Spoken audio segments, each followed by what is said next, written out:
since we last met. And finally, Ernie will provide BWS updates. Any questions on what we're going to go through?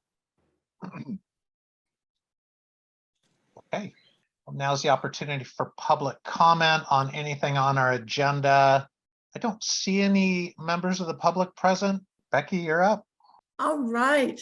Hello, everyone. I have met with most of you before, and as always, I'm delighted to be here. I am presenting results from the 5th measurement of resident perceptions over the last many years. So let's go on to the next slide. So methodology has been consistent. We moved to a mixed methodology most recently, and now we're doing both telephone and online surveys. You see that we started in 2015. We're doing this every 2 years. Total sample size 701, which is a very healthy sample size. Maximum error plus or minus 3.7, which is better than standard. And you see a little more surveys online than via phone.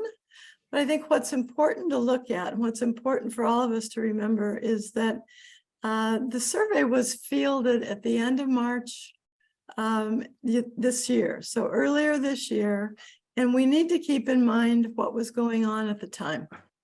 Around this time, of course, Red Hill was very dominant in the news cycle, as was the story about the PFAS. So it is important to keep that in mind as we go through the data, because we think we see some impacts of this. And just generally to say that the sample is very comparable from wave to wave. And now we can go to the next one. Throughout the study, we've used a 7-point satisfaction scale, 7 being the highest satisfaction rating, 1 the lowest. And what we're doing throughout the presentation is focusing on the top 2 box ratings, or the 6s and 7s, so the positive ratings. And then we're also looking at mean scores, because the top 2 box can sometimes be distorted if more people are saying don't know. So the mean scores is another way of looking at the data. So let's go on, let's jump into it. Right off the bat, we asked them overall satisfaction with the board. And you see that overall satisfaction has fallen off. If we look back at 2015, it was 60%. Then 17 and 19, we had 2 highest years, 63% top 2 box ratings for satisfaction overall. And then that's fallen off since. And this is a pattern that we see in much of the data. And 2017, 2019, 2017 in particular was a time when there was a great deal of outreach around the prior rate study and rate increase. And keep in mind that the study this year was fielded before any of the subsequent outreach for this year's rate study, proposed rate hikes. The other thing just to note is that non-bill payers, satisfaction there has trended downward since we started. Generally, these are younger people. These are more mobile people, maybe not in their homes as long. There's a couple places we can track them later in the study, but just to start off with, overall satisfaction has fallen off a bit.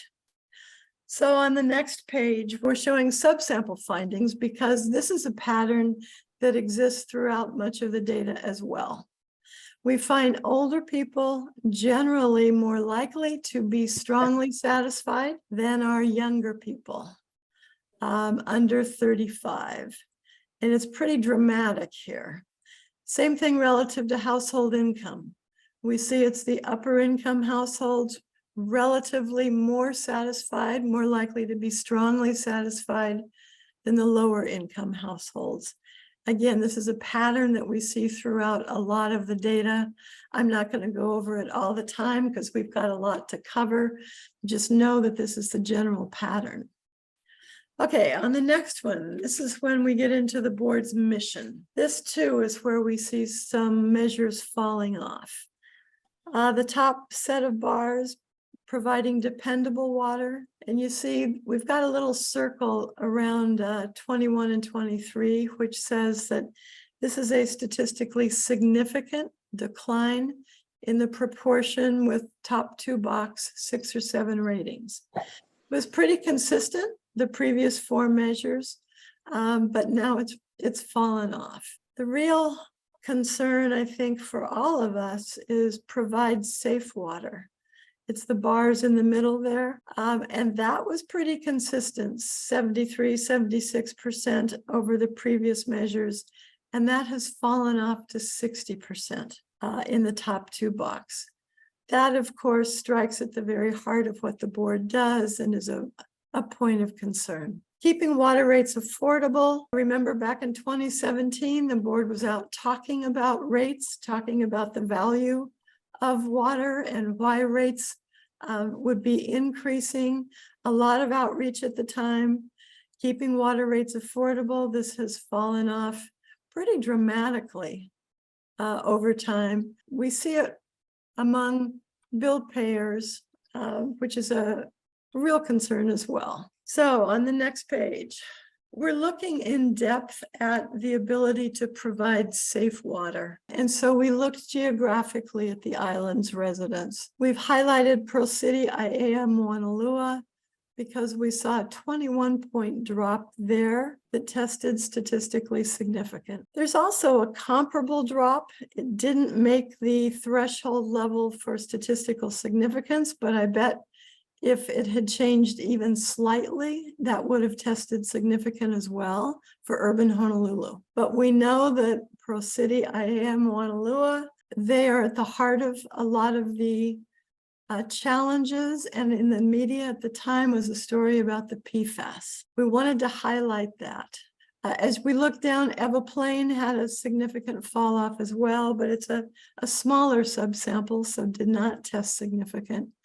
It's really Pearl City and then secondarily urban Honolulu, the population core. Now we are looking at the subsample for safe water by demographic characteristics. We see the same thing, and as we saw earlier, older people, relatively stronger satisfaction with the board's ability to provide safe water. Younger people, far less so. And relative to safe water, there was a gender difference. Males more so than females. So important to know about the concerns about water safety. As we go on to the next one, I think we're getting into customer service on the next slide. We see satisfaction with customer service falling off from 2019 to 2021, and a little bit of change in the percentages in 2023. Although when we look at the mean rating, we don't see it falling off. The mean rating adjusts for some errata, but levels have certainly fallen off since 2017, 2019. Not dramatically so, but something that I know the board is always concerned about relative to customer service. We ask a little bit more about that. How many of you in our sample have called the board in the last 6 months? That percentage had fallen off a little bit. But I think what I've heard is that online inquiries are increasing, which we would expect. But how satisfied were you with how the communication was handled? Now that has fallen off as well. And you see both the mean rating and the percentages. A lot of possibilities for this. Is it that for easier matters, people handle them online? And it's only when there's something that's really of concern that they call. It's hard to know. Over on the right, we ask, why do you say that? And there's really nothing that pops out here to help explain that. Professionalism tops the list, fast response, problem resolved. Then we see the first negative, which is long wait time, and there's no big increase there. So there's really nothing to help explain this. When we ask people why they gave the rating they did, again, I know the board is always concerned about customer service and keeping an eye on this. And they have their own internal measures as well. So on to the next one, which is the board's employees. So we ask the sample to rate overall professionalism, courtesy, accessibility, efficiency, following through with what they say, and accuracy. Most of these, well, all of them, the percentages have fallen off. There's just one that had increased in the mean rating, which was accuracy. But I would posit, I would hypothesize that there's really no specific reason that ratings for the employees on all 6 of these dimensions would have fallen. And I'm going to talk later about what I think is a negative halo effect. I just don't see a reason why all of these would have fallen the way they have. Quality of water and the delivery of service. 3 dimensions. The first is water pressure. Generally, that's always fine, you know, in the 70% tile range for the top 2 box. The quality of water, now that's fallen off just a little bit in the percentages. The mean rating has fallen just a little bit as well. And when we pair that with concerns about safe water, you know, it's a yellow flag, there's no question. The taste of your water, the percentage has fallen off. The mean rating doesn't show it quite as much from 21 to 23. But the quality of water, that's always a concern to the board. Protecting and managing resources. So the job that the board is doing there, the bars show a trend over time from 56 down to 50. This is over 8 years, so it's just a few points at a time. There's a general downward trend. I don't think it's anything overly concerning, but I know the board works hard at protecting, managing, and sustaining resources. This too is showing some change over time. And on the next one, it's the delivery of water service. Just providing water, reliable service. These are both very positive. You know, there's a little bit of a decline, but these are in the 80% ranges, 8 out of 10 residents giving you strong satisfaction in these areas. So no concern there on my part. Fast response to trouble calls, that has fallen off, certainly since 2019.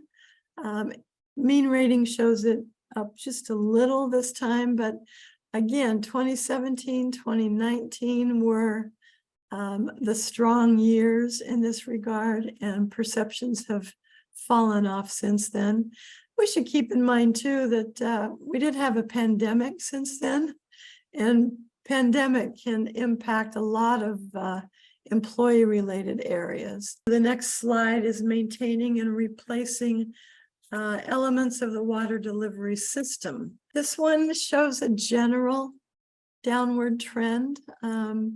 We figure usually playing back water main breaks and problems that residents see over the course of the survey, from 54 down to 45% in strong satisfaction. Then we get into the whole rate area and cost. The first dimension that we measure is the fairness of water rates. And you see 2017 really popped. When it comes to rates, you generally don't have a big part of a sample telling you that your rates are great. especially for a utility type service. But we see that in 2017, when there was a lot of discussion of water rates, that was the strongest positive. And since then, it's been lower. Bill payers pretty much parallels what's happening on the total sample basis here. And these are the folks that you would be most concerned about their perceptions of the fairness. Now, how consumers judge fairness of rates, I don't know. That's a question. Everyone would bring their own value system, their own judgment to it. But this has fallen off over time. And on the next, we're looking at perceived affordability. We added this in 2017 when that was a big part of the outreach in the community, and we see that it played back more positively than what we've seen since. And that's in the total sample and with bill payers. The mean rating bumped up just a little bit, which means there's some don't knows that are messing with this a little bit. But the finding remains that when the board is out talking about affordability, talking about why rates are increasing and reinforcing the value proposition, it is played back in the data. On the next slide, we're starting to look at water conservation. And there's some good information, some good feedback in this section. This first is a rating on the board's efforts to inform residents how to conserve water and keep their bills lower. I'm going to hypothesize that this is showing a downward trend because it's linked to keeping bills lower, and people don't feel that. Because there's later data, a couple slides from now, that's going to show that there is strong playback of your conservation messages. So this is showing a downward trend here. I suspect it's because we're linking it to bills. On the next slide, we did ask people what types of messages about conservation would have the greatest impact on them. And we've asked this twice, a lot of consistency in the top two. And the very top mentioned, strong impact, is the message regarding lowering your water bill. We see this all the time with utilities, with companies, all kinds of companies. Anything you can do to keep my bill lower, that's a powerful message. But very closely, it's our responsibility to care for each other, and we show this by valuing water. That tested more positively than did, is there enough water for Oahu's future, which some would view as a negative message, or maybe a little bit of a fearful message. So great consistency in the messages that would impact conservation behaviors. We asked them if they had changed their daily routines in the past year or two.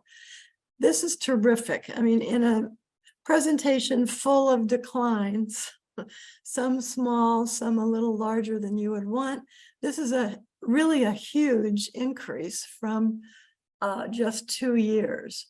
So 2/3 are saying they've made a change in their daily routines to conserve water. We asked them what changes they've made. Showers always sit atop the list. Shorter showers or fewer showers. The next, washing dishes more efficiently, is stable over those 2 years.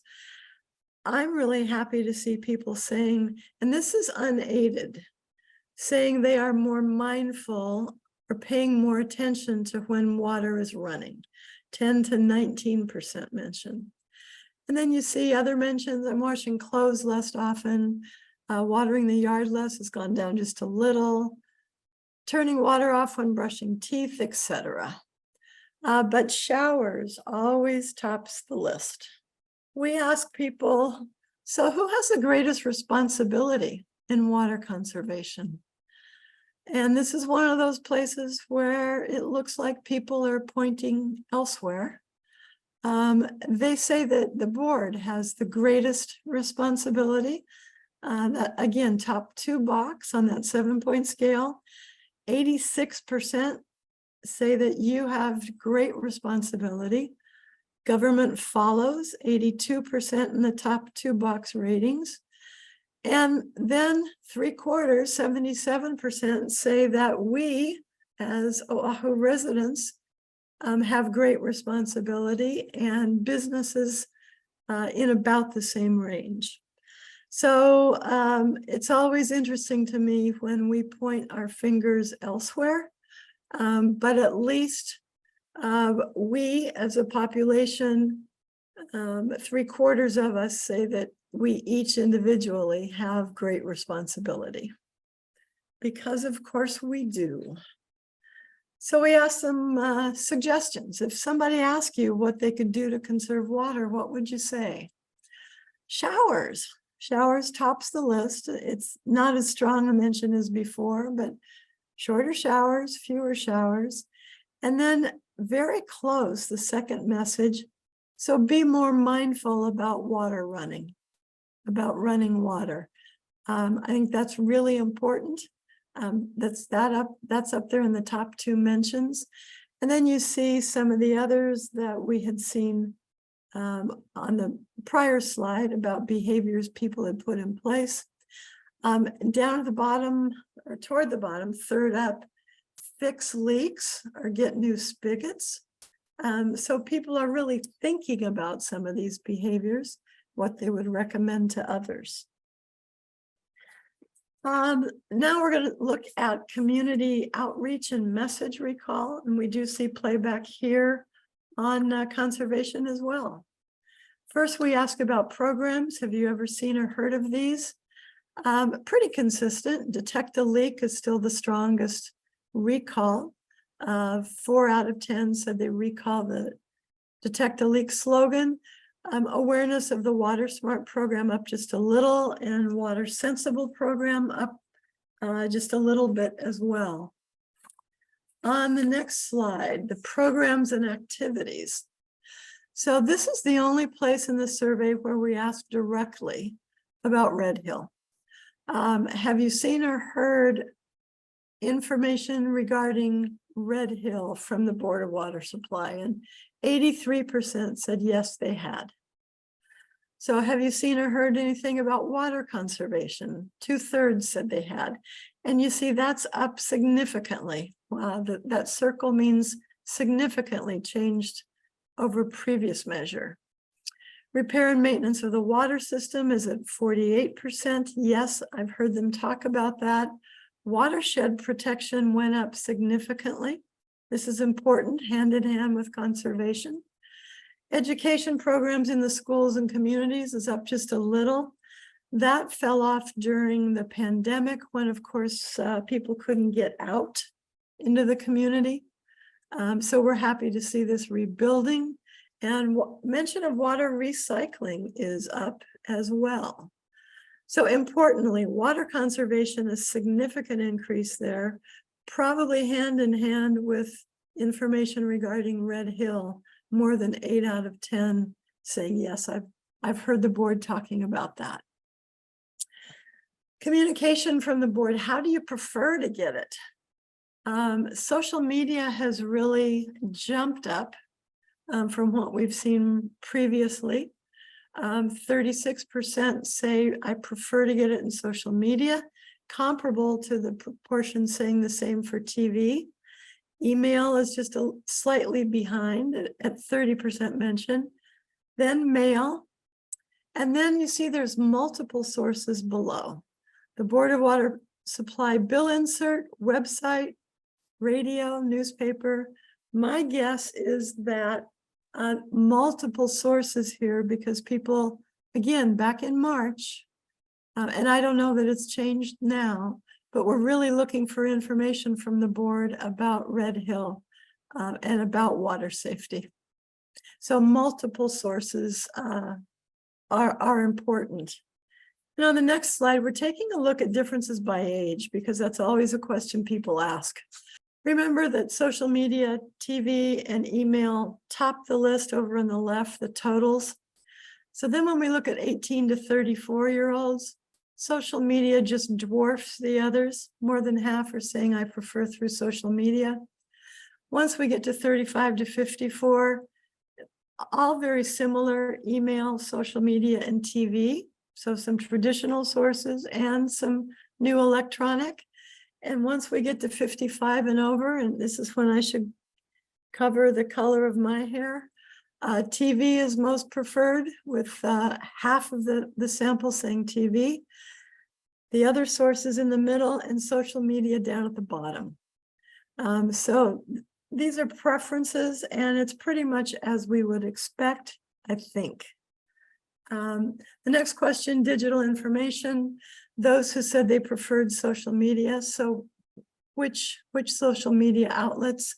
Instagram and Facebook topped the list. YouTube came next. The outlet formerly known as Twitter or X was 41%, TikTok, etc. So it's really the established social media sources that people are looking to for board information. Message recall. In the last 6 months, do you remember seeing or hearing any messages? This is up significantly, dramatically as well, which tells you that people were really paying attention to board messages. What do you remember seeing or hearing? If you did hear or see something, Red Hill just dwarfs anything else, 66% mention. And this is not an aided list. This is people telling us it was about Red Hill. Water conservation was mentioned by 20%. It looks like mention of water main breaks, which was the top mention in the past, was probably replaced by now Red Hill. But good playback, if you will, on the board's messages, because you were talking about Red Hill. It was an important topic, continues to be. Next is information sources. Who do we trust about fresh water? And this is so important because the board needs to be a trusted source, and the board continues to be, which is the good news. Topping the list in strong trust, the top 2 box mentions scientists and Board of Water Supply, both about 2/3 in the top 2 box ratings. This is so important as you are out talking about Red Hill. Followed by University of Hawaii and nonprofits. And you see over the years of the survey, nonprofits have really increased in strong trust as a source of information about freshwater issues. You see that strong trust for the Department of Health has fallen a bit over those years. On the next slide, bringing up the bottom, elected officials and business leaders. They've always been at the bottom of the list, and they continue to be. On the next slide, we just wanted to share some information coming from some other work that we did early this year relative to the board's engagement of Honeywell on conservation and rebate programs.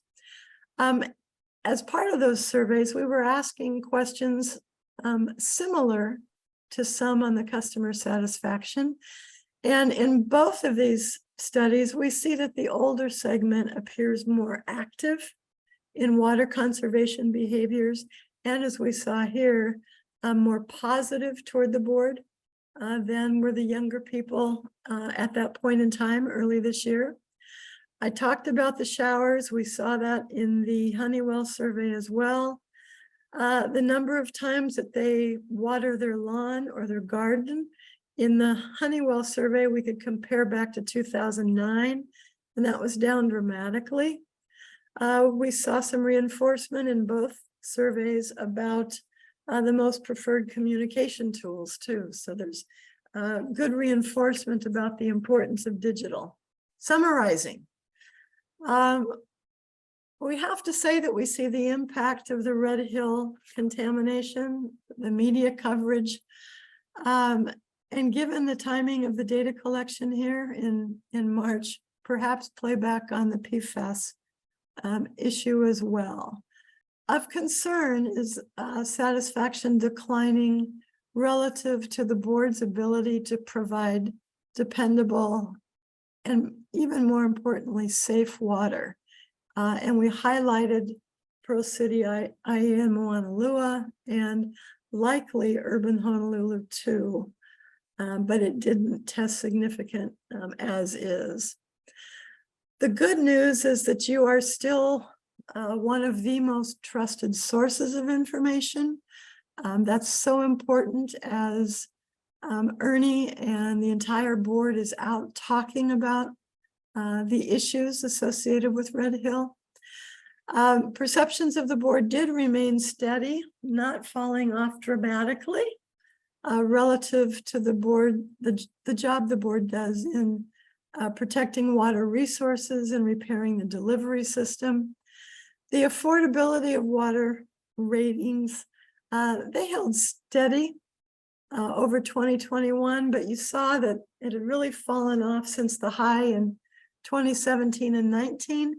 It'll be interesting to see what happens after this year of significant community outreach and communication on the same topic.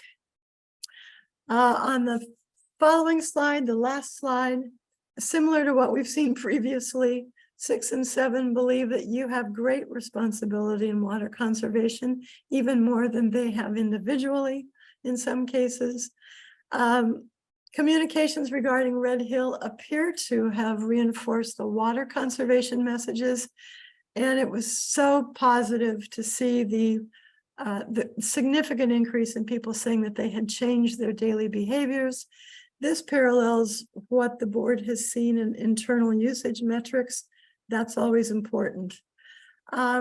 We see a rebuilding and awareness of the education programs now that the board can get out again. We saw the importance of digital communications. And I want to go back to that negative halo that I mentioned earlier.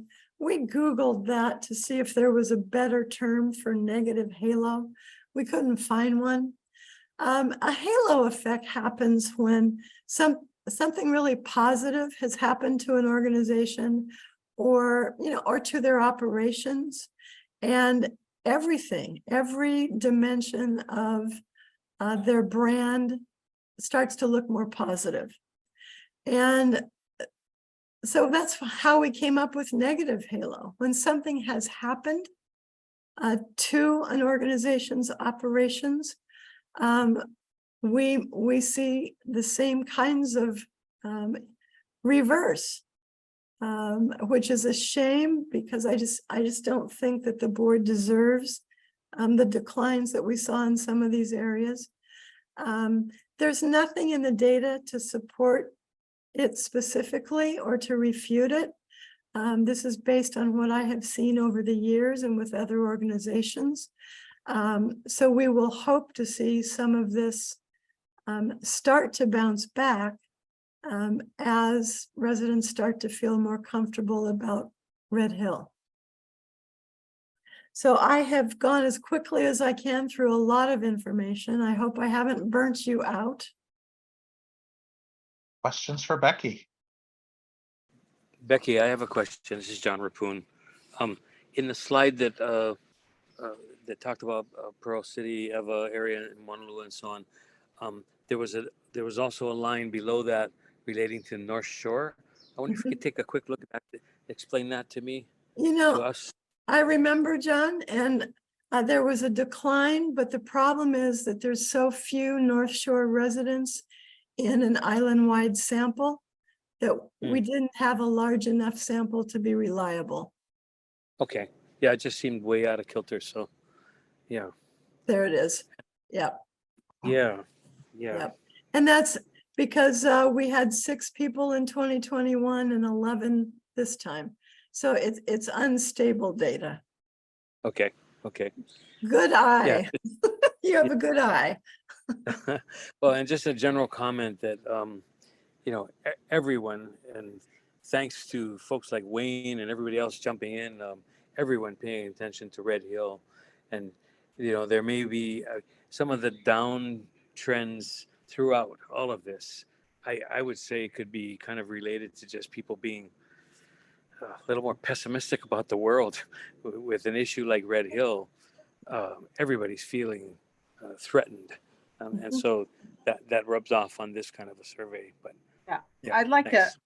amplify a little bit what John just said. I just heard or read an article just the past couple of days. It's saying that despite the fact that household incomes have trended upward and that people are still spending more, that people are very pessimistic about everything right now. There's this general malaise over people and this general kind of doom and gloom feeling. So I think you're right, John. I think there's a lot of that going on, that normally optimism, that normal optimism seems to be in light of world events. So thank you.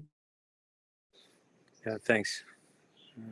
There was a strong correlation on all those factors that you were measuring. They all declined at about the same rate, and you had dozens of different things you were measuring. And I think your negative halo considerations are right on. Everything can't go down, say 2%. You know, you would expect a lot more deviation or variation.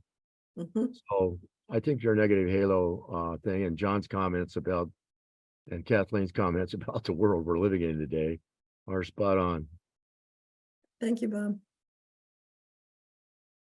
Other Yeah. questions or comments?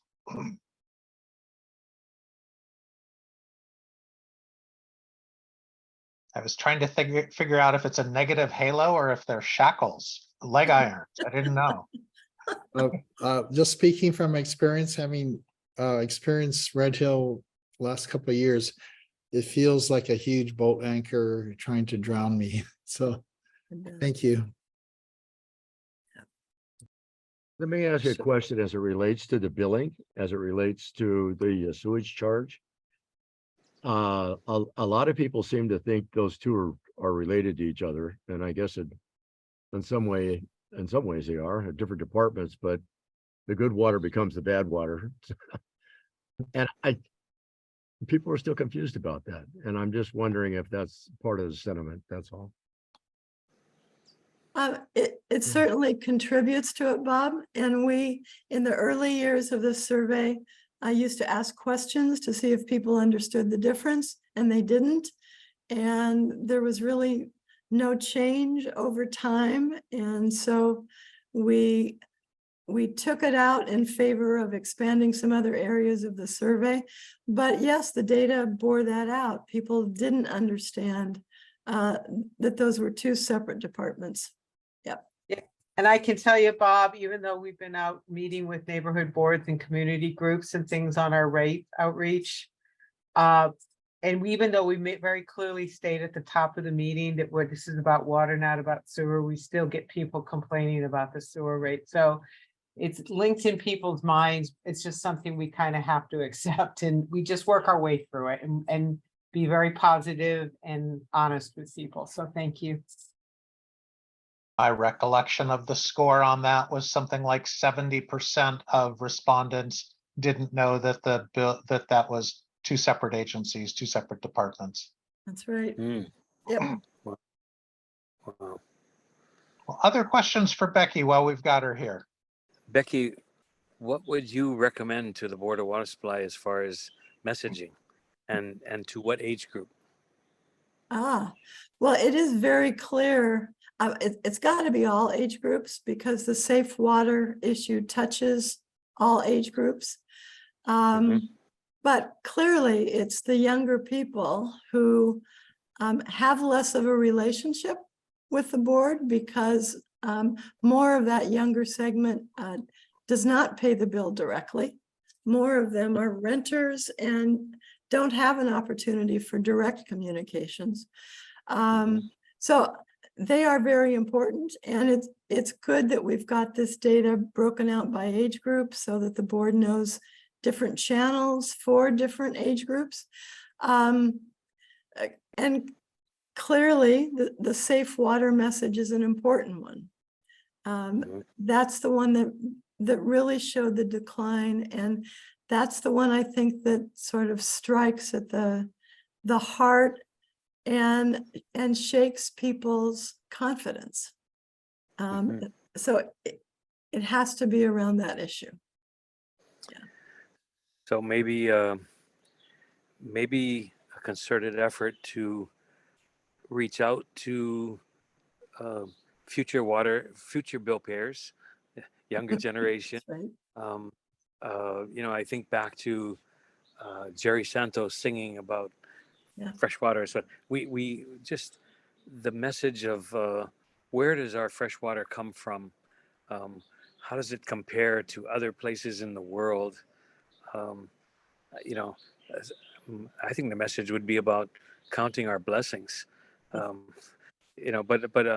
Yeah, maybe because that's going to be really important. Looking way down the road, investing in the future understanding about our freshwater resources, and getting faces. We're in a social media world. Maybe a social media effort needs to be really studied as a way of getting that message out there. Oh, we do, John. We have a very robust social media presence on Instagram. I've got Michelle Harmon, who I know is on. She's just a master of those kinds of messaging and reaching out, doing a lot of watershed protection efforts, things on invasive species. So yes, we will continue doing that. And it's just constant. We have to do that constant drip, drip, drip. But I think Becky is right. The younger generation is not as clued in only because they don't pay the bill. We did find out several years ago when we did another effort that most of the people that pay their bills, even if they live in multi-generation, tend to be senior citizens. And it came as a shock to us, to be honest with you. So you're right, we have to go through all channels. It's very, very important. We can't ignore anybody. Okay. Yeah, these are really good suggestions. Yeah, John, I think you're spot on. The focus on trying to target we want to target all of our customers, but I think the future water customer that will get the bill later, a lot of them I think are actually moving, and most of the housing units are being built are actually multi-unit housing units, and that the younger generation that can get into a rental or afford to buy something, they're probably buying apartments or condos, and they don't get the bill directly. So how to reach the non-bill payer customers that we serve that don't get these bills, and how do we start to educate them and connect with them? We do a great job on social media, but I think maybe there are even other opportunities that if any of you have ideas or suggestions, we're really open to that. Becky, this is Marcus. I'm working in the hospitality industry, and we do a lot of surveys, right, left and right. And when I see all those stats, I mean, they're basically all down. Is there a particular question that is being asked that actually is the driver of most of the questions that can be targeted to turn around in a positive way? That's how we, in the hospitality, we look like, we are like, one of our questions is, how likely will your friends or family recommend this hotel or stay in this hotel again, right? That's the main question that drives all the other questions.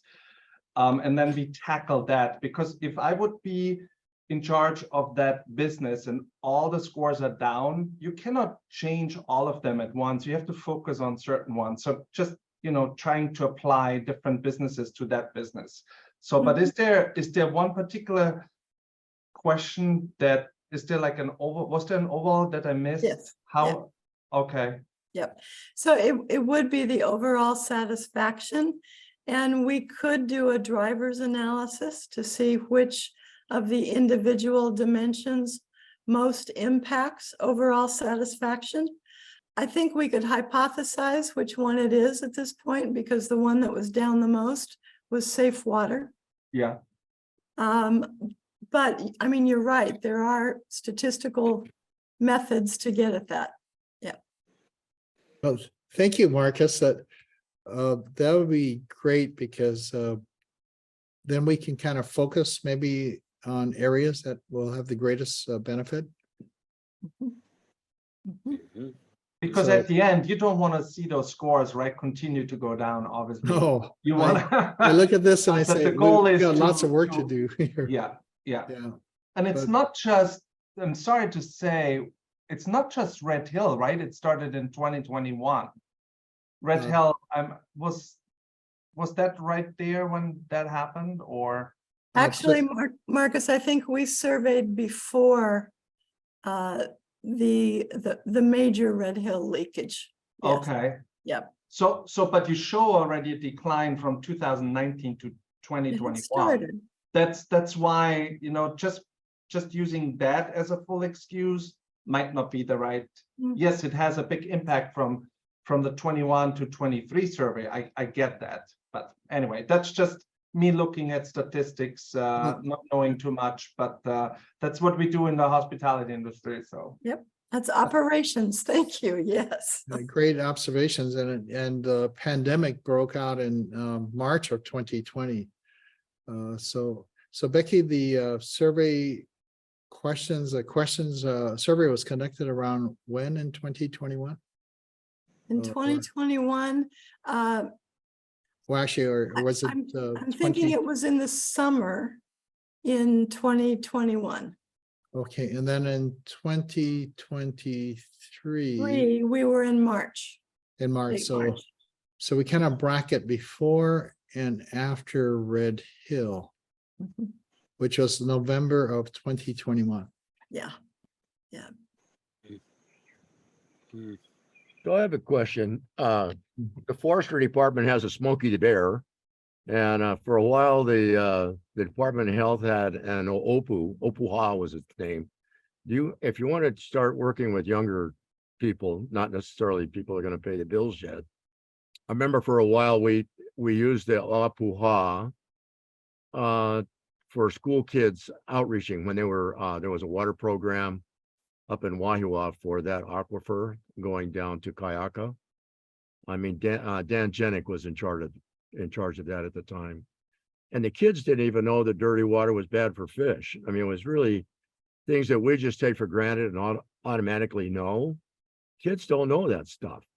And they're very approachable through the eyes of a mascot. So just food for thought. Yeah, well, we've had a couple, Bob. That's a good point. I know Helen is advocating for the water warrior, bringing back the water warrior. And then we had the water sheriff when Kazu was our chief engineer. So we have a lot, so we can definitely take another look at that. Yeah, we've had a couple good ones in the past. Thank you. I'll just say I'm not going to wear a cowboy outfit with a hat. That's not me. Ernie, you could be the water warrior just being yourself. You are. Oh man, no. We But you know, need to appeal to the younger generation. We need a younger version to be. Yeah. You know, I Any think, other questions for Becky? yeah, well, just another comment, Dave, if I might. In all of this, I think it'd be great to start off with a question that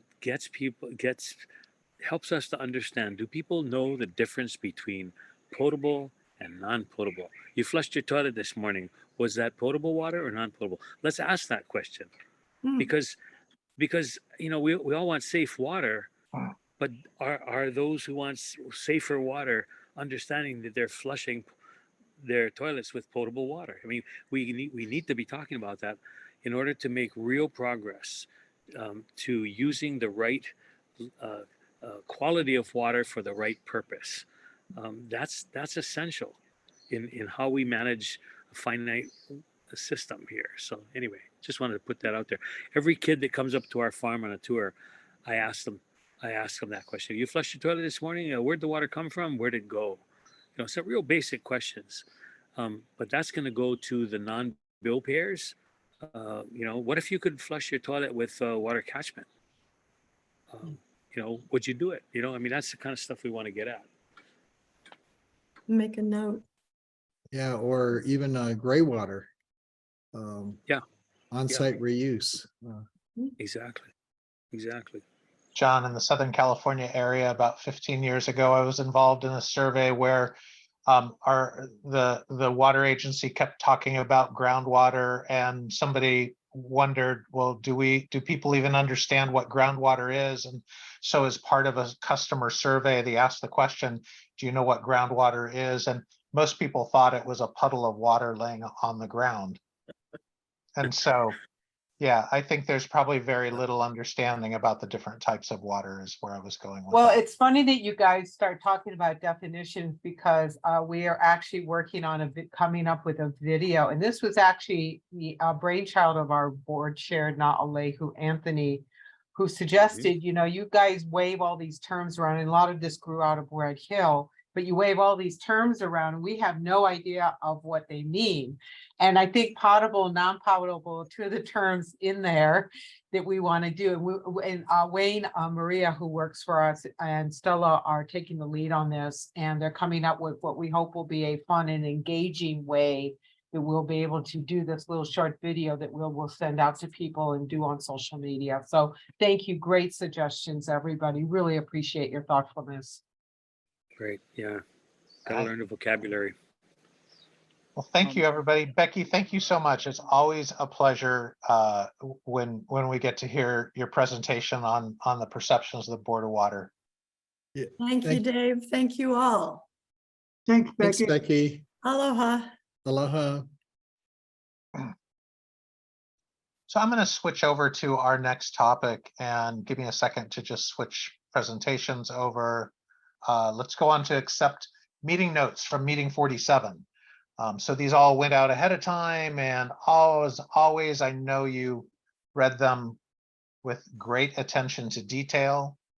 Any comments or questions on the meeting notes from our last meeting?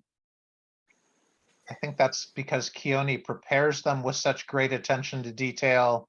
So I want to thank Keone for that. And if there aren't any questions or comments, we'll consider those accepted and move on. Okay, we're going to do an update on water rates. And I want to preface this that you all have seen parts of this presentation before, because we've spent a lot of time the past few meetings discussing various aspects of developing the proposed water rates, right? And we put a lot of effort into that, and you've put a lot of time into that. Except for Cruz, who's seen most of this presentation 4 times now. This will be his 5th. I don't know that anyone else has seen the presentation that's been out in front of the neighborhood boards, and was it's a bit briefer than what was used in the community information meetings. What's new in what you're going to see is the results of public input from the community information meetings, from the neighborhood board meetings, from comments that have been submitted to BWS. And so we're going to go through that. And then at the end of the day, you know, this presentation that you're seeing is what's going to be shown to BWS's board on Monday. And they're going to be asked the question. They're going to be asked to authorize going to noticing a public hearing for November to consider these new water rates, to formally consider them. So the question I want to pose to you as you're thinking about this and going through, and I'm going to ask you at the end, is based on your involvement thus far, your input into the development of these rates, and all the information you're going to see after we go through this presentation, is there any reason or any concern that you have with the board going to public notice for these rates? And so I'll just preface our discussion today with, I'm going to come back and ask that question at the end, okay? And as we're going through, if you have any questions, please do stop me and ask. I want to take care of things as we're going through it. And since a lot of the information is repetitive, I'm going to go faster through the stuff that you've seen before and a bit slower on the things that are new. So far, so good? Okay. So the presentation is outlined in terms of the need for update to existing water rates, what the updated water rate proposal is, a summary of the public input, and then the question about proposed notice of public hearing. As you all well know, and John, you say this so eloquently, right? All life depends on water, and the process of delivering water from the underground sources to people's homes requires this large and complex system. And you all have seen this slide many times and know this story very well. The board serves about 145 million gallons of water to about 1 million people each and every day. The board is a semi-autonomous agency, and it's funded solely by revenues from ratepayers. There's no funding from property taxes. The rates that we're talking about apply only to water. That was a question that came up during Becky's survey. We know most people don't understand that. These rates are approved by the BWS's board, and wastewater rates and charges are a separate department, Department of Environmental Services, and not part of what we're talking about tonight.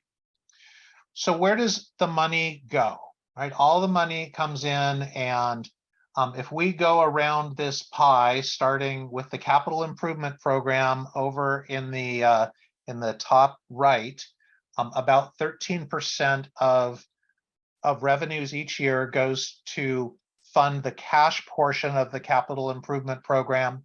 Those are projects that are paid for with rate revenues every year. And then about 14% is used to pay debt service or money that's also borrowed, like bonds, to pay for capital projects.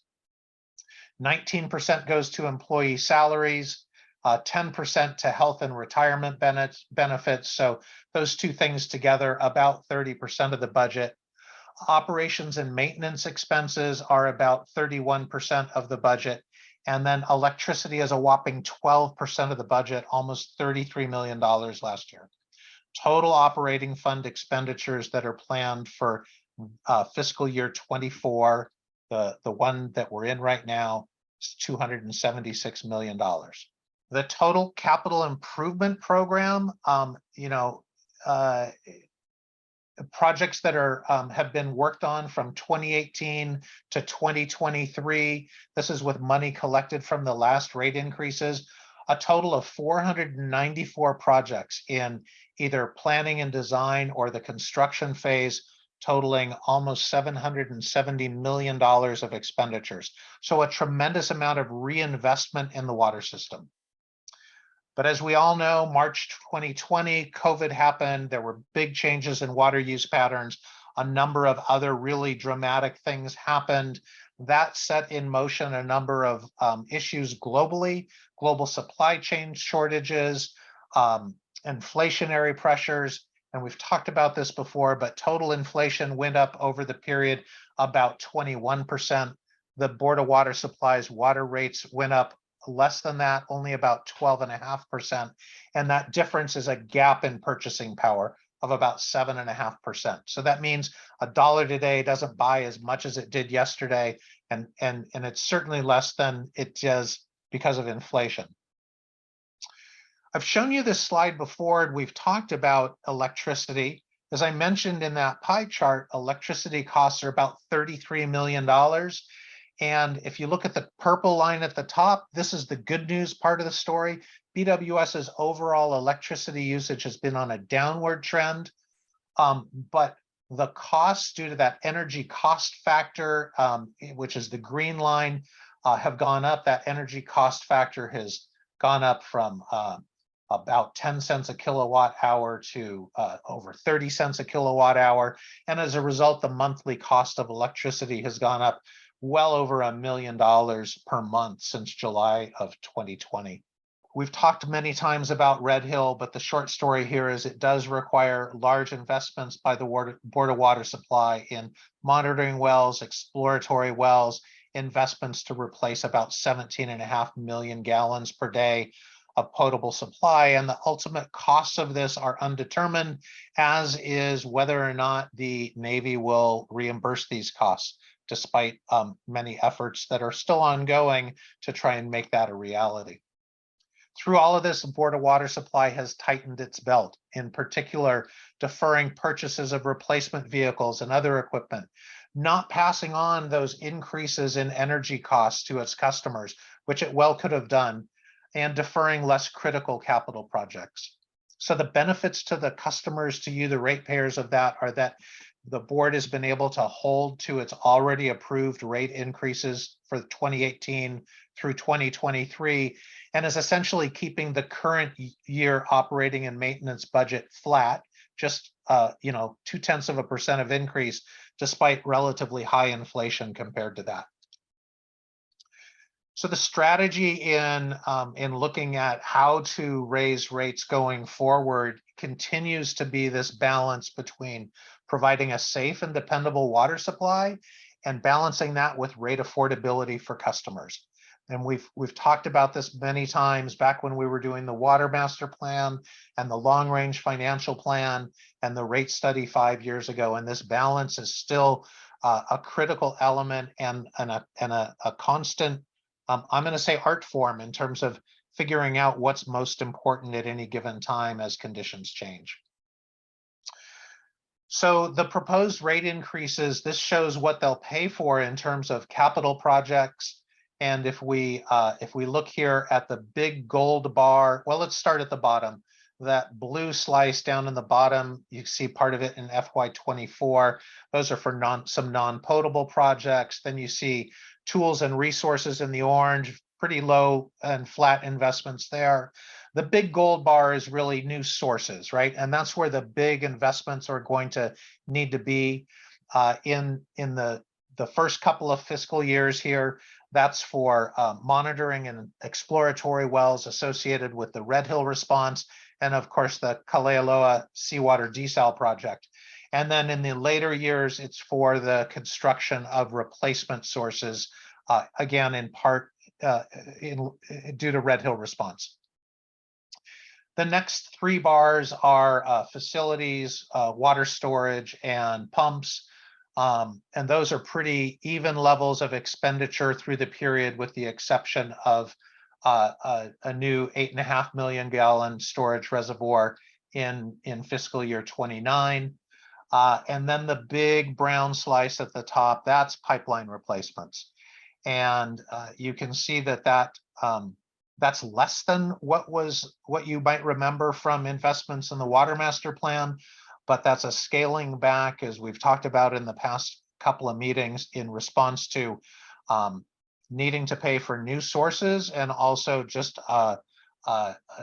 things costing a lot more right now, and also the physical ability to deliver on the planning and replacement of 21 miles of pipeline each year. So scaling back for a number of factors. So that's what's being planned with these rate increases. A refresher about the Board of Water Supply's customer classes: single family residential, multi-unit residential, agricultural, non-residential, and now non-potable and recycled water. And if you remember back to the last rate study, there was a very detailed cost of service analysis that was done. And what this chart is showing is the percentage of customer accounts in each class. So single family residential customers, that's 90% of the customer accounts. They use 35.4% of the potable water, and they pay about 95% of their cost of service. So a little less than 100%. They're not paying the full freight that it costs to serve them. Multi-unit residential, this is 4% of the total accounts. They use about 21% of the water, and they pay 100% of their cost of service. For those that of you that were here in the last rate study, you might remember that they were paying over 100%, and we made the very conscious decision to drop that back down to 100%, so that that customer class isn't subsidizing anyone else. So that's been accomplished.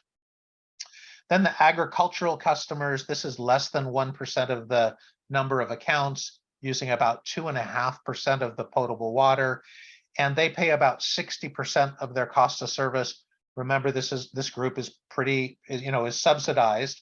And who are they subsidized by? Really, it's the non-residential customers. It's the hotels, the restaurants, the tourism industry, government entities. That's what non-residential customers comprise. they're 5% of the customer accounts. They use about 34% of the water and they pay 117% of their cost of service. Non-potable and recycled water customers, they're also less than 1% of the total, about 6.3% of the usage. And the cost of service recovery for them varies from 32 to 94%. And across the board, the reason for that being lower than the full cost is to incentivize the usage of those non-traditional sources of water. So that's going to become important in a second, even more important in a second, but the rates that are being proposed for this 5.5-year period beginning on February 1st, 2024 through June 30th, 2029, they would remain in effect until superseded, and the increases would be 10% on February 1st, 2024, 10% on July 1st, 2024, and then each July 1st thereafter, 9%, 8.5%, 8%, and 8%. Now, all customer classes would have the same rate increase across the customer class, but the changes would vary by tier. And we talked about this before. So the rate increases in single family residential, multi-unit residential, and agricultural would vary by tier, but the increase for the classes as a whole would be what I just showed you. And let's talk about why that's the case and what the benefits of that are.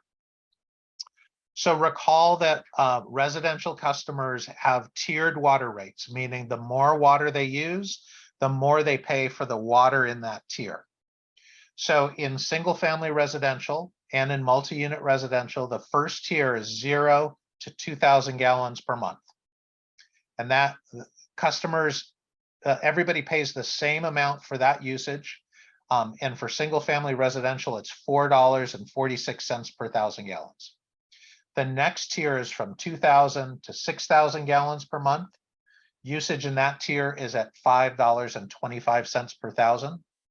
And then 6,000 to 30,000 gallons a month, that's $5.85.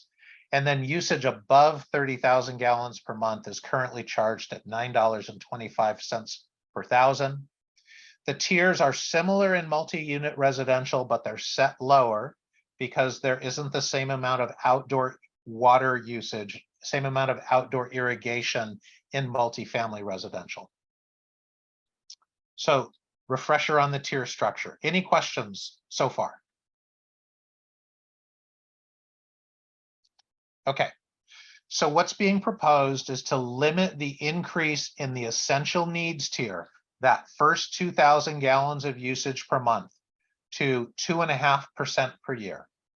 So this is a below cost rate for the first 2,000 gallons of usage per month.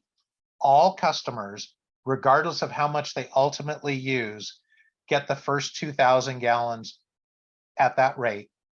And about 10% of BWS's residential customers use 2,000 gallons of water a month or less. The rates are tiered, and as we just talked about, that's designed to encourage conservation, right? The more you use, the more you pay. And so as a result, in large part from input from you in previous meetings, what's being proposed is to vary the increases by tier. So that 2.5% increase in tier 1, they currently pay $4.46 per 1,000. And on July 1st of 2028, instead that rate would go up to $5.17 per 1,000 gallons. The increase in tier 2 would be bigger. That is currently $5.25 per 1,000, and that would go up to $8.76 per 1,000 gallons.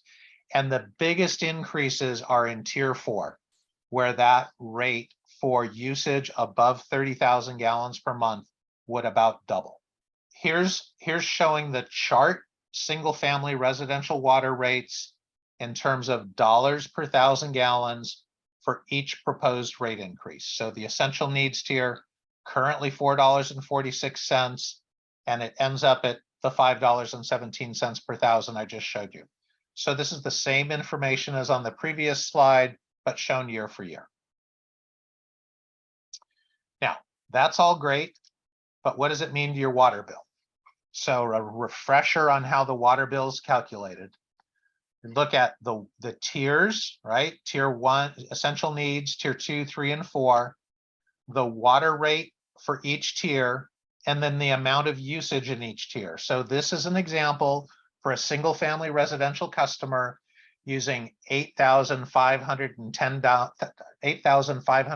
gallons per month on a 3/4 inch meter. So 2,000 gallons in the first tier times $4.46, that's $8.92.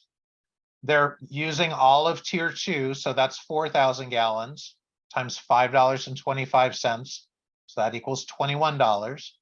And they're using 2,000 gallons in tier 3. So we multiply that, and that's $11.70.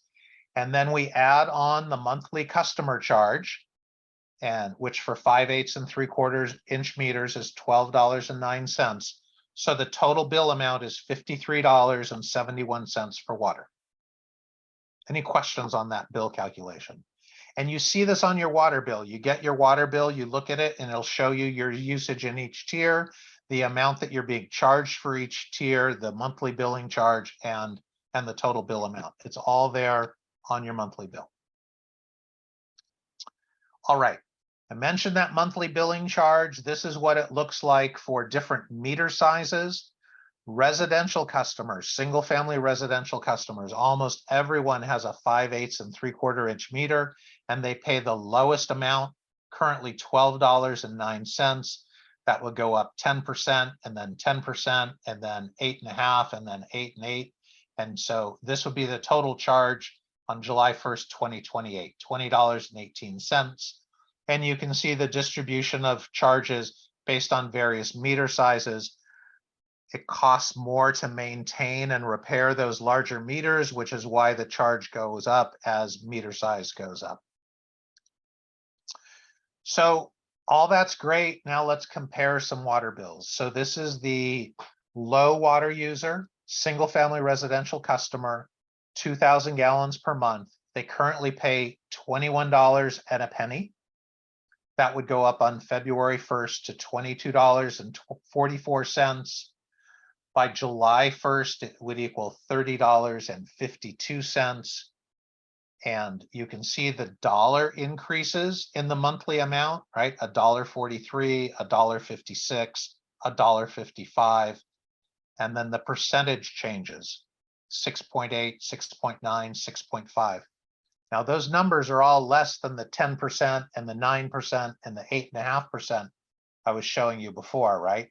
And that's because we're keeping the increases in the essential needs tier down. And so they're getting the benefit of that lower increase.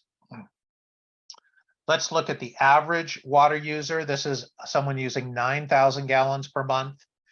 They currently pay $59.56 per month. That would go up on February 1st by $5.56. You can see the increases in each of the subsequent annual changes. By July 1st, 2028, it would be $97.80 per month. Again, the increases shown down below, 9.3, 9.7, 8.8, those are less than the 10, 9.5, and so forth numbers that I was showing you as the customer class increase. Again, that's because everybody is getting the benefit of that lower cost first 2,000 gallons per month. Let's look at the high water user. This bill is 35,000 gallons per month. This customer currently pays $228.66. By July 1st, 2028, that would go up to $413.49. And because we're putting the highest increases in the highest tier of usage, you can see their percentage changes are the highest compared to those other sample water bills. If we look at multi-unit residential, again, this is a tiered rate structure, and we've taken a similar approach to higher increases for the higher tiers of usage. This shows what those costs in dollars per thousands of gallons would be. Let's take a look at some sample bills. In the first instance, we're looking at a building that has 272 dwelling units, a 3-inch water meter, and the monthly usage is 7,000 gallons per dwelling unit. Okay, the bill for that entire complex is currently $8,619, and that would go up on February 1st to about $9,500, and then you can see the increases in the subsequent years. Now, if it's a building and they've got a bigger meter, right, because the bill varies by meter size, that monthly charge changes by meter size. In this instance, it's 144 dwelling units. They're not using water quite as efficiently. The usage here is 9,000 gallons per month. That bill is currently $6,260, and you could see how it would go up in each of these proposed increases. I think of note is to compare the first line and the third line. These are similar numbers of dwelling units, but you can see the meter size is different and the monthly usage per dwelling unit is a lot higher on the bottom line. And as a result, you can see the monthly bill is a lot higher. So higher amounts of usage, less efficient usage means a higher water bill. Non-residential customers, as a reminder, they pay 117% of the cost of service. Marcus, this is your hotel, all of your hotels, right? You pay a flat rate of $5.27 per 1,000 gallons of water used, regardless of how much is used. And the reason that that rate is flat is because just because a business uses a lot of water, because it's a big business, doesn't necessarily mean it's using water inefficiently. And it's really, really difficult to gauge that and find an equitable way to put a tiered rate structure in place for non-residential customers. So very common to see a uniform rate regardless of how much usage. So what's being proposed here? The change per customer class, right? 10%, 10%, 9%, 8.5%, 8 and 8. So the cost per 1,000 gallons of usage are shown in the line there, going from $5.27 per 1,000 up to $8.80 per 1,000. What does that mean in terms of water bills? Typical fast food restaurant, looking at the top line, an 1.5 meter using about 230,000 gallons of water per month. They currently pay $1,230 a month for that. That would go up to a little over $2,000 per month in July of 2028. A hotel on a 6-inch meter with a monthly usage of about 1.5 million gallons of water per month. That monthly water bill is over $8,000, and it would go up to over $13,000. Let's look at a large industrial user on a 8-inch meter using 31 million gallons of water a month. They currently pay almost $165,000 a month for that water. That would go up to about $275,000. And you can see the large shopping center example down at the bottom. So large users, large bills. Current reduced rates for agriculture would be continued, and also for recycled water. The agricultural customers, the first 2 tiers of our water rate are just like single family residential, but recall all usage above 6,000 gallons a month is paid at a reduced rate with the presumption that it's all used for agricultural irrigation. These rates are lower to encourage local farming and food sustainability. This affects less than 1% of BWS's customer accounts, but a very important on-island service. So this shows the rate in thousands, dollars per thousands of gallons. The first 2 tiers are exactly the same as single family residential. And you can see the increases in that 3rd tier, pretty modest. An agricultural user, here's this is a sample bill, a 1-inch meter a customer using 98,000 gallons of water per month. They currently pay $240.24 for that. That would go up to $398.27 by July 1st, 2028. Dave. Yeah. I want to make a comment that, Sure. you know, it's great that we get these, agriculture gets these better rates and stuff, but the more the problem is a lot of the agriculture areas cannot get potable water. It's like cost prohibitive to the water lines are across the street, and it costs like, you know, hundreds of thousands of dollars to get it across the street to service the agricultural areas. So I mean, you know, I just want to point that out, in that, like Cunha, all of Upper Cunha, there's no water, there's no potable water. In Kaupu, across the street from Turtle Bay, there is no potable water. So I just wanted to point that out, that, you know, these are things that, you know, at some point we got to figure this out, that if you want agriculture, and all these lands are dedicated to agriculture, we got to get water to them. Yeah, thank you for that comment, Dean. Ernie, I don't know if you had something you wanted to add in there. Yeah, Dean, unfortunately, the good ag lands don't have Board of Water Supply water system in the area for a lot of them. On the Waianae side, they only have our water because they don't really have good alternatives. But yeah, you're absolutely right. I don't know, Dean, if agriculture, you know, it is a priority. I think it needs to be kind of a community-wide effort, including our State Department of Agriculture actually helping to fund the infrastructure to truly make ag take off in these areas. Yeah, I agree. I mean, I'm not putting on the Board of Water, Bernie. It's just, it's a point that, you know, I mean, I think at some point that the legislature needs to look at this and start looking at putting money into getting water to these areas. And Dean, like we've talked many times, and you know, with food safety modernization, FSMA requirements, they need potable water. Yes. To comply with that, and like I offered to Dean, anytime you want BWS at the table to be part of these discussions, we welcome those opportunities. So I'm with you, Dean. Okay. Thank you, Ernie. Thanks, Dean. Dave, I have a question for you as it relates to the water meters. Yeah. And the class.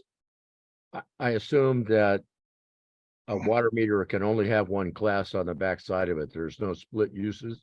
Believe that's correct. It wasn't always the case, but I think in new developments where you say you have you know, retail on the ground floor and multi-unit residential above. My understanding is those buildings are now being constructed so that the multi-unit residential is on a separate meter from the non-residential, and the non-residential first floor is paying non-residential rates, and all the multi-unit residential above it is paying the multi-unit residential rate. Yeah, that's correct. It becomes a lot of high-rise projects are mixed use. And we tell the developer, you got to meter them separately so we can bill with the appropriate water rate for that type of customer. Great question, Bob. Thank you. Okay, you may recall there's a number of existing waivers in place for affordable housing, for homeless housing, and for fire sprinkler retrofits.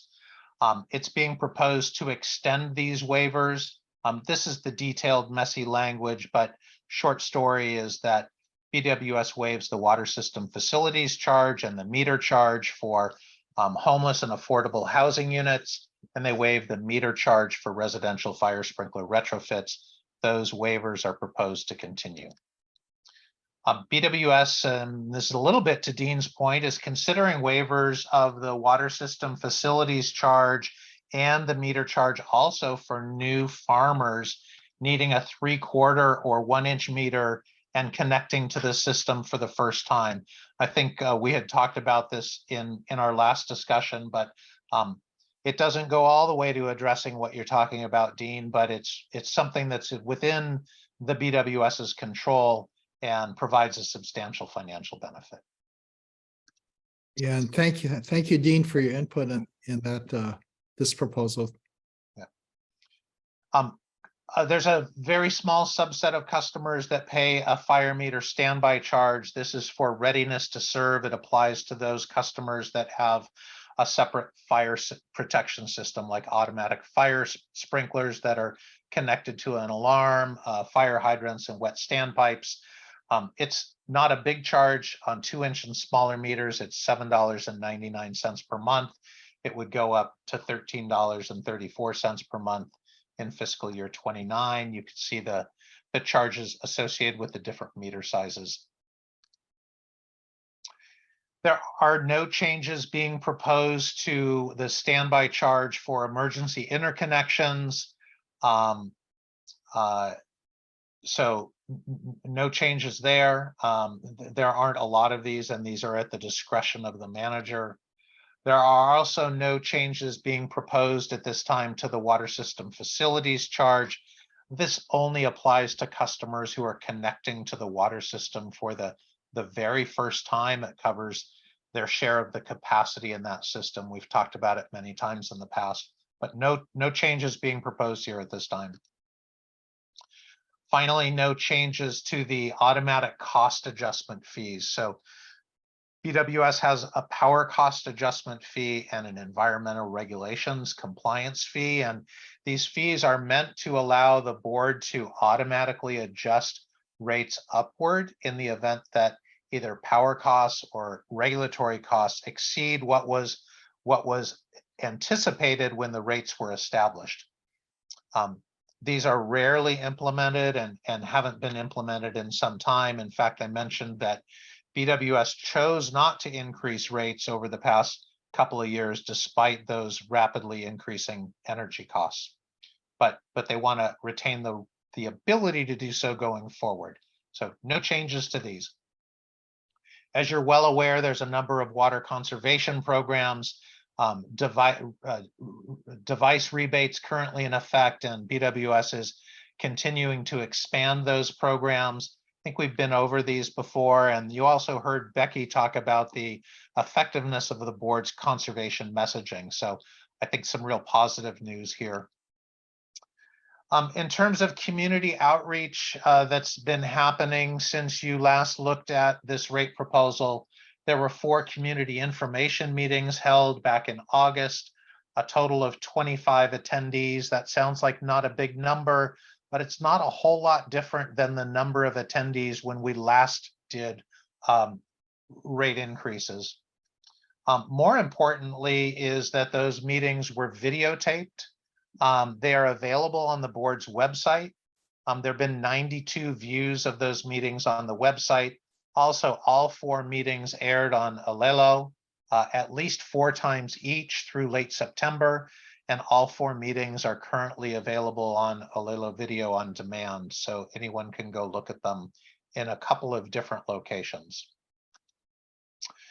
A number of opportunities to provide input on these rates, either by mail, by email, looking at information on Facebook, Twitter. Folks could scan the barcode and get information. To date, BWS has done 21 neighborhood board presentations on these proposed rates, attended by about 420 people. You can see the different neighborhood boards here. There have been 7 separate interest group presentations with about 150 attendees. That includes your own stakeholder advisory group, the commercial stakeholder advisory group, Chamber of Commerce Hawaii, House District 44, Kukui Plaza, the Green Business Conference, and the Stormwater Stakeholder Advisory Group. There was a special edition of Water Matters that was prepared and mailed to all 170,000 account holders as a bill insert. I hope you all read it, saw it, digested it.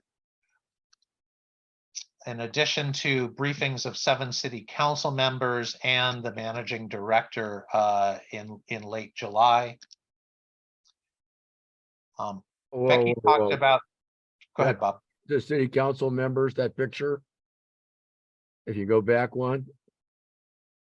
Our representative isn't there. Ernie is gone and we have. Oh, yeah, this is good catch. Good catch, Bob. Yeah. Old Dave, picture. Rump. That's an old picture. You'll In have fact, to get me Ernie a new Martin, one. you need to update that seriously. Actually, there is, none of them are there anymore. Yeah, so, thank you. Yeah, thanks. I'll change that out. Sorry about that, folks. The BWS website visits, Becky talked about the different channels that different folks prefer getting information through. Website's seen a fair amount of traffic, 1,759 views, over 745 of those being unique. A number of efforts in the media. You can see them listed here. Kathleen, I don't know if you had anything you wanted to add on this slide. No, just in general. Well, keep going. I might add something at the bottom. Keep going. No, Sure. nothing. Sure. A really important part of the regulatory process associated with water rate approval is that is the BWS having to go before the Small Business Regulatory Review Board. This is a state requirement for any new rules or statutes that any department or agency is proposing that can impact small business. And so a small business impact statement was prepared and submitted, which is required to happen before there can be a public hearing on the proposed rates. And then BWS presented in front of the Small Business Regulatory Review Board on August 17th. That board, based on their review of the proposal and being able to ask questions, made a unanimous recommendation to proceed to the public hearing process. So the next steps are now to provide at least 30 days notice of a public hearing, that full consideration of all written and oral submissions be given. The tentative date for that is November 27th, of course, pending the BWS board's approval to go to that noticing.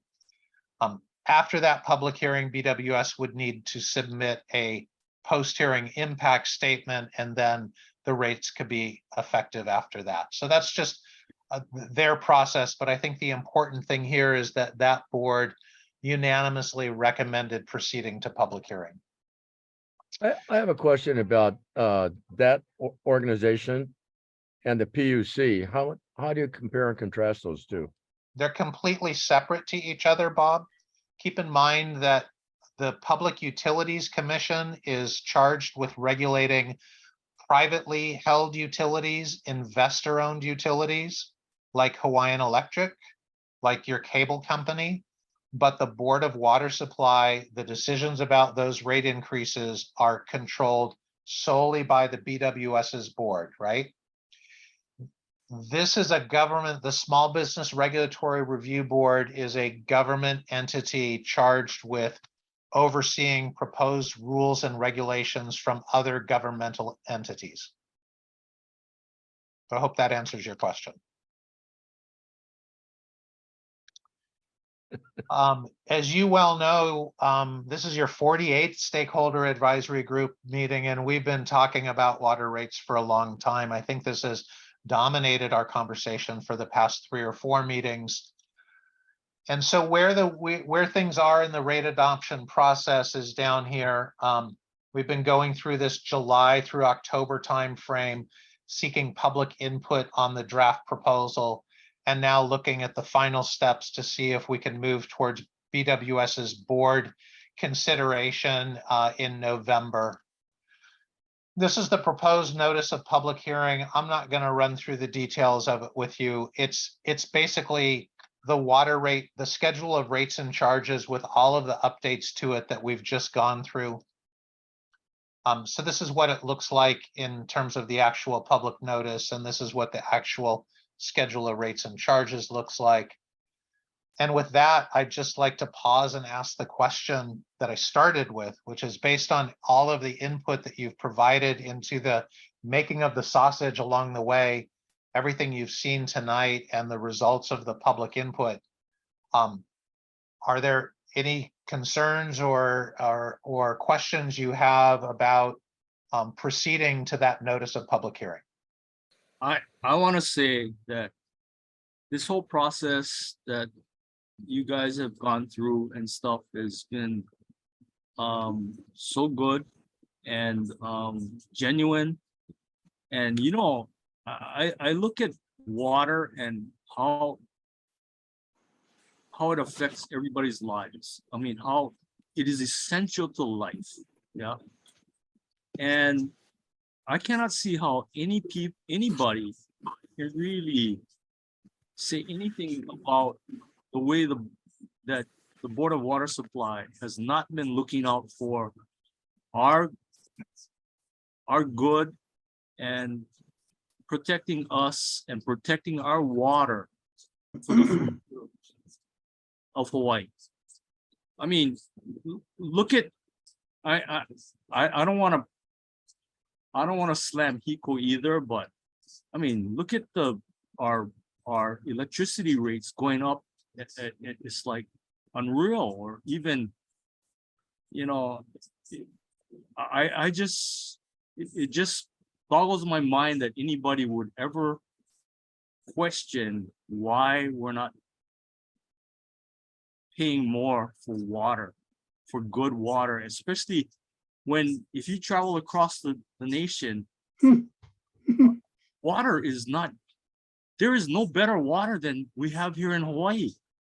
It is just phenomenally better than anywhere else across the world.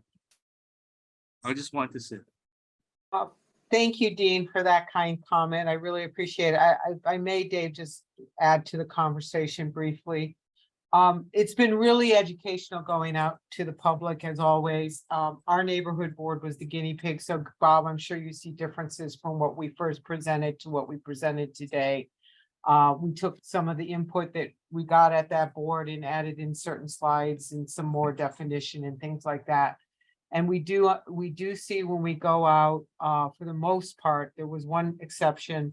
Most of the boards have been understanding of what we're trying to do because we spend that time explaining like we did tonight. We did have one board that just in general, but they were a town board that is in a less affluent district. And so it's understandable they would have concerns and rightfully so. We did find with the media that we did get both civil beat and especially with all the Kakua line stuff that's come out, it's clear that people, and also from people that received our flyer, there were clearly information gaps.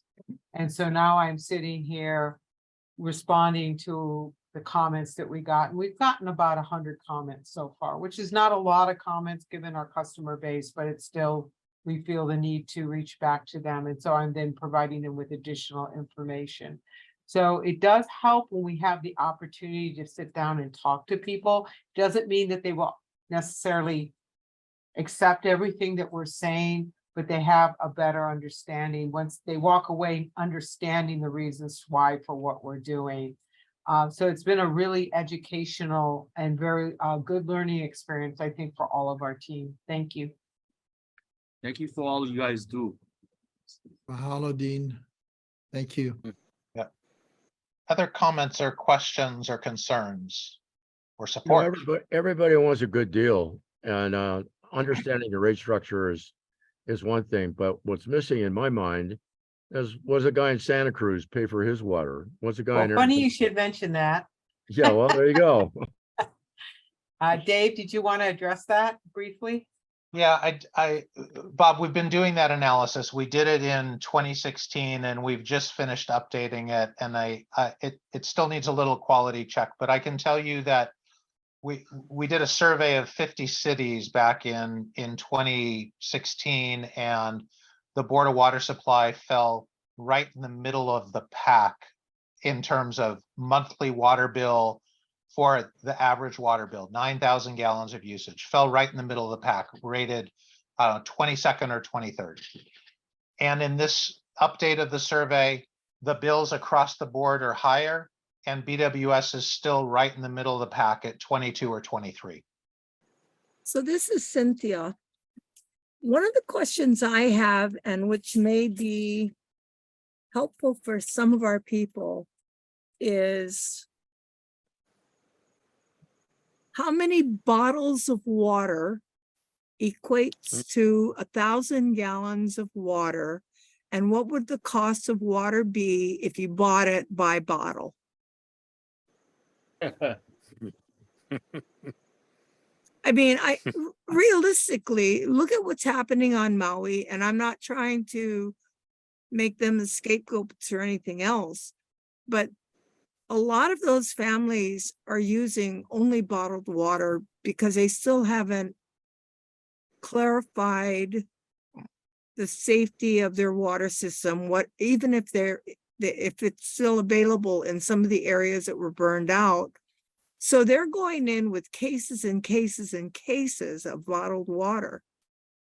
So for comparison, because there's still a lot of people, I mean, I buy cases of bottled water for my mom, but it's more for me knowing how many bottles of water she drinks a day because she tends to get dehydrated and pass out. I mean, but for normal families, if you tell them this is what it costs when you buy a bottle of water on the outside versus how much it costs you when you open your tap water, it may slap them in the face. I think that's a great suggestion, and we can absolutely do the calculation. Yeah, We have a graphic on the back of our van that talks about people that buy the 5-gallon waters and what that equates to. So great suggestion, Cynthia. We will definitely do that calculation. Yeah, thank you, Cynthia. That's a reality. Other comments? So should this proceed? Any reason to not have this go to public hearing? I move we go ahead with the public hearing to the board of directors. Good to go. All right. Very good. Well, I want to thank everyone for going through this rates process thus far. I know it's not the most fun topic to talk about, but as you know, it's incredibly important. So it's very much appreciated. Ernie, I think I've left you 2 minutes for BWS updates. Okay, I'll be really quick. Just first of all, before I forget, mahalo everybody for coming and joining us tonight. This is really important. We want to share the manao we heard today with the board. They really value your feedback. Just a quick update on Red Hill. I think the Navy's defueled so far safely over 10 million gallons. I probably filled up the tanker, which has about a 11 million gallon capacity. So only maybe I guess 95, 94 million gallons to go yet to get out of Red Hill. So first 10 million out of there, 10 million plus, 93, 94 million to go yet. And that'll continue through January of next year. And after they do that, there'll still be residual fuel left mainly in the pipelines and some sludge fuel mixtures in each of the tanks, in many of the tanks. So that's estimated to be a total of fuel and sludge. I guess the latest number I have is maybe around 34,000 gallons, and it'll take probably 3+ years to get that last 34,000 gallons of sludge and fuel out of there. But thank you everybody for all your help on this important first step. So we need everybody's prayers that there's no screw ups anymore. Thank you, Ernie. I put up the dates for our 2024 stakeholder advisory group meetings. They're going to continue to be on Thursdays, so January 18th, April 18th, July 18th, and October 17th, all at the same times, 4 to 6 p.m. Well, I want to thank everybody for their participation again this afternoon, and I hope you have a great rest of the evening, and look forward to our next conversations. Thank you, everybody. Thanks, Dave. Thanks, everyone. Aloha. Ahi, ahi.